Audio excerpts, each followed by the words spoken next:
Tomorrow night on Part 2 of Cincinnati's Rock Legends. Rick Derringer talks about the phenomenal success of the McCoys, and Mel Carter thrills us. The casinos remember Then You Can Tell Me Goodbye, and everyone remembers Fraternity Records and Harry Carlson. My green tambourine. I feel good.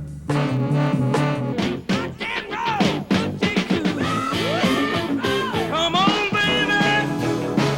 Let's do the twist. I listen while I play. My green tambourine. Amy, what you wanna do? Down in the boondocks. Down in the boondocks. Hang on, Snoopy. Snoopy, hang on. I wanna be rich. Oh, I wanna be rich. Hey! Star 64 presents Cincinnati's Rock Legends. Through exclusive interviews and rare footage, it's the stories, music, and events that created the history of rock and roll in Cincinnati. It's the decisions. At the time, there was always that dichotomy of we're selling out. It was a big thrill, and it was like being sucked up into something you knew you didn't control anymore. My green tambourine. The desperation. Before that record, it was a life or death situation. I mean, it was really do or die. We knew that if we didn't eventually get a hit, we'd have to break up.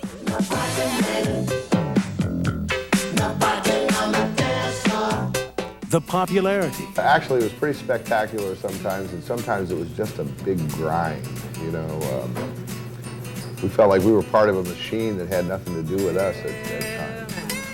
Amy, what you wanna do? Well, when you're young, you think everything's gonna last forever.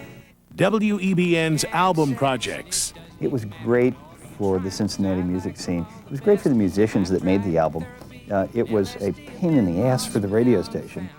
And it's music, sex, and cookies makes my world go round.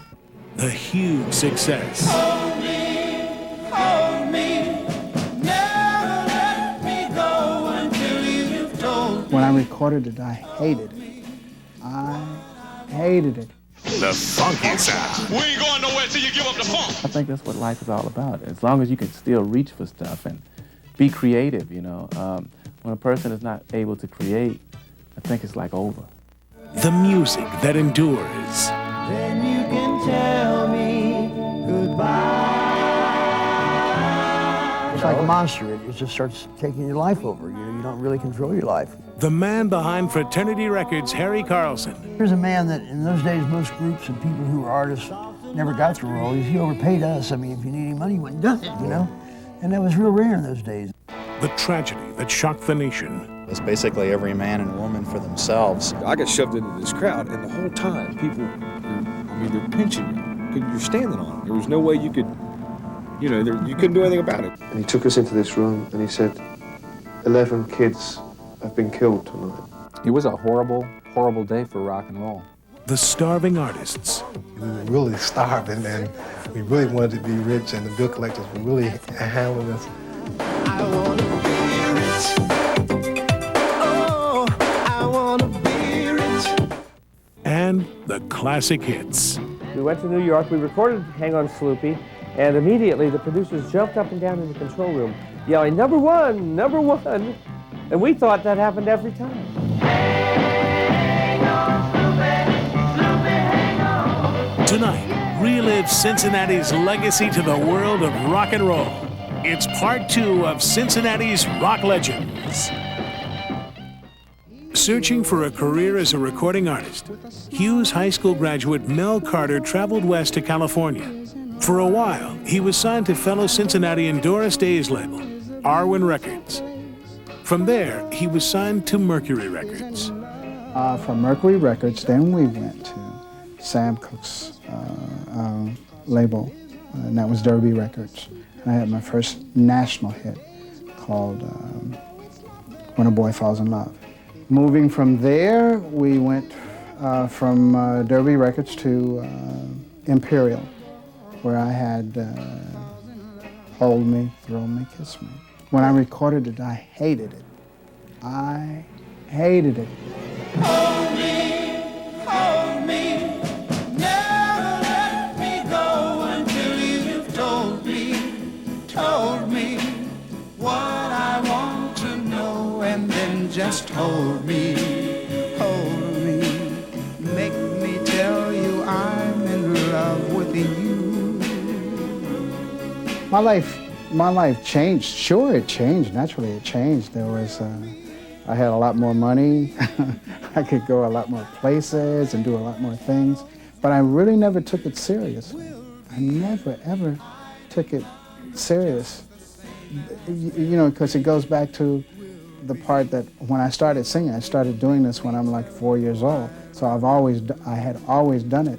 And when I just thought it was supposed to be. And there was a moderate amount of success prior to that. But this was, you know, the big success with this kind of record. I must say that, I must say this. Yes, I hated doing the record, but I'm telling you, throughout the years, having sung it some 300,000-400,000 times, that I love the song. I love the song. It was just that transition that I had to make from being a jazz singer to a pop singer. And I'm glad that I was fortunate to have had the kind of hit records that I have had, that sustained and you know, like stay fresh. That record still sounds new today. After Hold Me, Thrill Me, Kiss Me, we had Love Is All We Need, All of a Sudden My Heart Sings, You, Take Good Care of Her. Every day when I wake up in a place where there's familiar surroundings, I think, hey, I got a chance. Because there are a lot of people that I know that just aren't here anymore. And I think for me, if I couldn't wake up and sing, I couldn't wake up and do something creative, then I might as well just be not here.